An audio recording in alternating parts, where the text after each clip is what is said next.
ممتاز بتائیے گا۔ جی فرزانہ، یہ اصل میں معاملہ یہ ہے کہ ماضی میں انضمام سے پہلے قبائلی علاقوں کے انضمام سے پہلے جو علاقے تھے 7 قبائلی ایجنسیاں تھیں جہاں پہ لیویز اور خسادار فورس ہوا کرتی تھی، اور یہ وہ فورس تھی جو قبائلی علاقوں کی حفاظت اور وہاں پہ امن و امان کی بحالی کے لیے کام کرتے تھے۔ اور یہ ایک منظم فورس تو نہیں تھی لیکن یونیفارم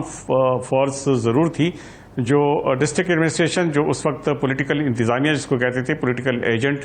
اور اسسٹنٹ پولیٹیکل ایجنٹ، یہ ان کے انڈر کام کرتے تھے، اور ایک کمشنر ہوتا تھا ڈویژن کا، اس کے براہ راست اس کے انڈر آتے تھے۔ تو اس وقت امن و امان کی پوری ذمہ داری ان کی ہوا کرتی تھی۔ بعد میں جب 5 سال قبل انضمام ہوا تو ان خسادار اور لیویز فورس کو باقاعدہ طور پر پولیس کا حصہ بنا دیا گیا، اور ایک منظم فورس کے طور پر ان قبائلی علاقوں میں متعارف کرا دیا گیا۔ اس وقت کہا یہ گیا کہ ان کو باقاعدہ طور پہ ٹریننگ دی جائے گی، اور ان کی جو کیپیسٹی ہے وہ جو عام بندوبستی اضلاع کی پولیس ہے اس کے مطابق بنایا جائے گا۔ وہاں پہ کافی کام ہوا، وفاق کی جانب سے بھی فنڈز دینے کے وعدے کیے گئے، سالانہ 100 ارب روپے دینے کے وعدے کیے گئے، اور یہ کہا گیا کہ جو قبائلی علاقوں کی پسماندگی ہے اسے دور کیا جائے گا، اور وہاں پہ جو ادارے ہیں ان کے سٹرکچر جو ہے ان کو بہتر بنایا جائے گا۔ اور اس میں ایک جو سر فہرست ادارہ تھا وہ پولیس کا ادارہ تھا۔ پولیس کا محکمہ اب ادھر مکمل فعال ہے، لیکن یہاں جو پولیس فورس ہے اس میں زیادہ تر یہ خسادار اور لیویز فورس شامل ہیں۔ ان کا جب انضمام ہو رہا تھا تو ان کے اپنے مطالبات تھے، اور ان کا یہ کہنا تھا کہ بندوبستی اضلاع کی طرح ان کو مراعات دی جائیں، ان کو پینشن اور دیگر معاملات میں اسی طرح ٹریٹ کیا جائے جس طرح بندوبستی اضلاع کی پولیس کو ٹریٹ کیا جاتا ہے۔ لیکن اب حال یہ ہے کہ یہ منظم فورس جو یونیفارم میں ہے یہ سڑکوں پر نظر آتی ہے۔ کوئی بھی ان کو جب مسئلہ ہوتا ہے تو بجائے اس کے کہ اس کا جو حل ہے وہ اپنے حکام کے ساتھ وہ کر کے مطلب وہ حل کروائیں، یہ سڑکوں پر نظر آتے ہیں۔ اور تو اور کہ یہ پولیس فورس جو ہے یہ اتنی طاقتور ہے کہ اپنے ضلع کے جو ڈی پی اوز ہیں اور جو ایس پیز انویسٹیگیشنز ہیں ان کے دفاتر کو بھی تالے لگا لیتے ہیں۔ اس وقت بھی جو 7 میں سے 5 قبائلی اضلاع ہیں اس میں ڈی پی اوز کی دفاتر کو اس فورس نے تالے لگا دیے ہیں۔ اب ان کو کوئی پوچھنے والا نہیں ہے، نہ تو ان کے خلاف کوئی ڈسپلنری ایکشن ہو سکتا ہے، اور نہ ان کے خلاف کوئی ایسی کارروائی ہو سکتی ہے جس کے بعد ان جو اقدامات ہیں اس کو روکا جا سکے۔ اب کہا یہ جا رہا ہے کہ یہ جو آئی جی پولیس ہے ان کی جانب سے بھی ان کو مذاکرات کی دعوت دی جاتی ہے، بجائے اس کے کہ ایسے لوگوں کے خلاف کارروائی ہو، یا تو ان کو مراعات دی جائیں، اور یا اگر اس میں کوئی قانونی ہچ ہے تو ان کے خلاف انضباطی کارروائی کرنی چاہیے، کیونکہ یہ ڈسپلن فورس ہے، یونیفارم میں ہے، لوگ اس کو ایک فورس کے طور پر مانتے ہیں۔ لیکن جب یہ سڑکوں پر آتے ہیں تو لوگوں کا اعتماد بھی اٹھ جاتا ہے کہ یہ لوگ تو خود اپنے مسائل آپ حل نہیں کر سکتے، تو یہ لوگوں کے مسائل حل کیا کریں گے۔ لوگوں کے ذہن میں جو پولیس کا ایک تاثر ہوتا ہے کہ وہ یونیفارم میں رہ کے لوگ ان سے خوف محسوس کریں گے اور ان کا احترام کریں گے، وہ احترام ختم ہو جاتا ہے۔ اب بندوبستی اضلاع کی پولیس جو ہے وہ جب ایون ڈیز اور جو ایس ایچ او لیول کے افسران ہیں وہ بھی اس احتجاج میں شامل ہوتے ہیں، باقاعدہ طور پہ وہ خطاب کرتے ہیں، دھرنے ہوتے ہیں، اور دھرنوں میں یہ ڈسپلن فورس اسی طرح موجود رہتی ہے جس طرح سے عام لوڈ شیڈنگ یا کسی اور مسئلے کے خلاف احتجاج ہوتا ہے، بین ہی اسی طرح یہ لوگ بھی احتجاج کرتے ہیں۔ اب ان کو مسائل یہ ہیں کہ یہ کہتے ہیں کہ جب ان کا انضمام کیا گیا تو باقاعدہ طور پہ ایک ریگولر فورس کی طرح ان سے وعدہ کیا گیا کہ ان کو وہ یہ حیثیت دیں گے، لیکن وہ حیثیت ان کو اس لیے نہیں مل سکی کہ بعض ایسے اس میں پولیس فورس کے اہلکار بھی شامل ہیں کہ جو 15 اور 20 سال سروس کر چکے ہیں، لیکن ان کو پینشن کا حقدار نہیں ٹھہرایا جا سکا۔ ان کو یہ کہا گیا کہ 2020 کے بعد جب آپ پولیس میں ریگولر پولیس میں آپ شامل ہوئے تو اس وقت سے آپ کا جو پینشن ہوگا وہ گنا جائے گا۔ تو ایک تو یہ چیز ہے، دوسری ان کی وہ یہ ہے کہ ایک چند جنرل مسائل بھی ہیں کہ جس طرح لیویز اور خسادار فوج دہشت گردی کے خلاف جنگ میں فرنٹ لائن کا کردار ادا کرتے رہے، چونکہ خیبر پختونخوا میں جو 7 ساتوں قبائلی اضلاع ہیں وہ بارڈر پہ ہیں، اس لیے وہاں پہ جو دہشت گردی کی جو جنگ تھی وہ زیادہ زوروں پر تھی، اور یہی وہ لوگ تھے جنہوں نے دہشت گردی کے روک تھام میں فوج کے ساتھ شانہ بشانہ کھڑے ہو کر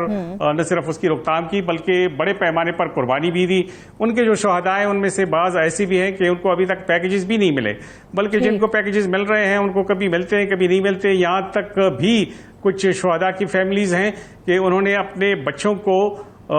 نجی اسکولوں سے نکال کر سرکاری اسکولوں میں داخل کر دیا ہے اور باقاعدہ طور پر وہ قسم پرسی کی زندگی گزار رہے ہیں۔ تو یہ تو ان کے جنرل مسائل ہیں جن کو حل نہیں کیا جا سکا، لیکن ڈسپلن فورس کے طور پر ان کو ڈسپلن کیوں نہیں بنایا جا سکا، یہ ذمہ داری تو حکومت کی بنتی ہے۔ اب جب ان سے بات کی جاتی ہے، جو ڈی ایس پی اس میں ہوتے ہیں اور جو ان کے ایس ایچ اوز ہوتے ہیں، جو ان کے افسران ہیں جو دھرنوں میں شامل ہوتے ہیں، وہ کہتے ہیں کہ ان کے مسائل ان کی پولیس کے حکام حل نہیں کر سکتے، تو اس لیے وہ سڑکوں پر آ جاتے ہیں اور وہ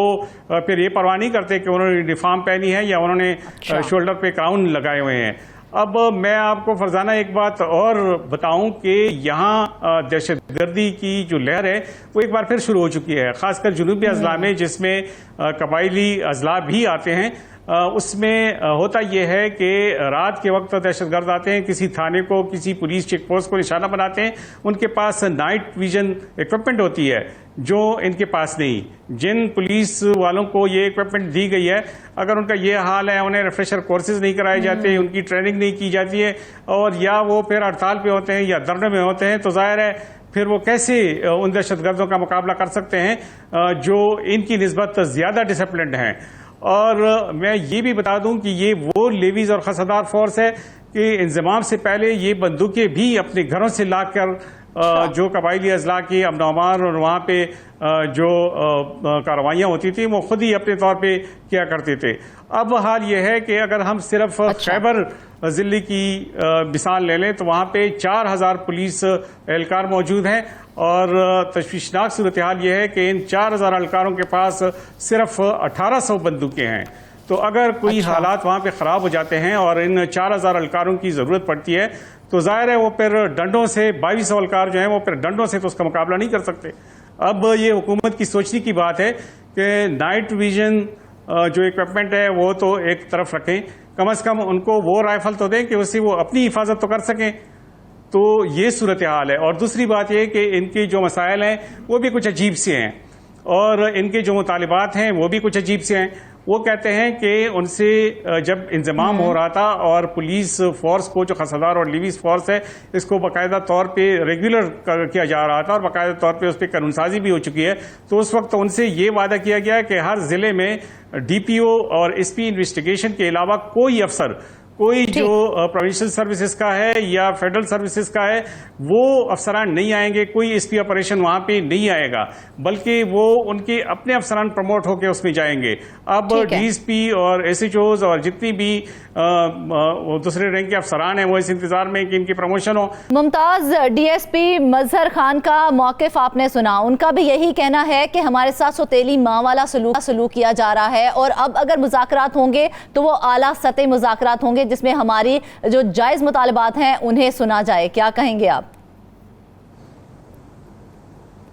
بالکل، اس کی اس حد تک تو بات صحیح ہے کہ جو پولیس کے اعلیٰ حکام سے ہے ان کے ساتھ ان کی بات ہوتی ہے، ان کی باقاعدہ طور پہ ان کو درخواستیں بھی دی گئی ہیں، ان کو ریکویسٹ بھی کی گئی ہے، لیکن ان کے مسائل حل نہیں ہو رہے ہیں۔ یہ مسائل جو ہیں یہ حکومت کی سطح کے ہیں، لیکن اس طرف سے